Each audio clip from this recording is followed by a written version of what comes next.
ମହାକୁମ୍ଭରେ ପୁଣି ଥରେ ଆତଙ୍କ ଖେଳି ଯାଇଛି। ଭୟାବହ ଅଗ୍ନିକାଣ୍ଡରେ ଧ୍ୱଂସ ହୋଇଛି ପେଣ୍ଡାଲ।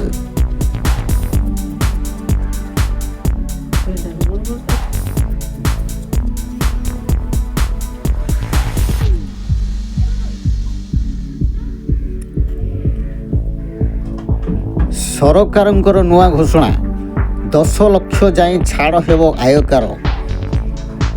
ଖୁସିରେ ସାଧାରଣ ଜନତା। ଫେବୃଆରୀ 2 ସରସ୍ୱତୀ ପୂଜା।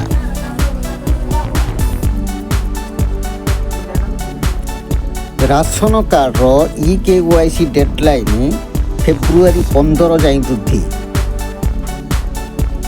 ସୁଭଦ୍ରା ଯୋଜନାର ପ୍ରଥମ ପର୍ଯ୍ୟାୟର 4ର୍ଥ କିସ୍ତି ଟଙ୍କା ଆଜି ଆସିବା ନେଇ ଉପମୁଖ୍ୟମନ୍ତ୍ରୀ ପ୍ରଭାତୀ ପରିଡ଼ା ଘୋଷଣା କରିଛନ୍ତି।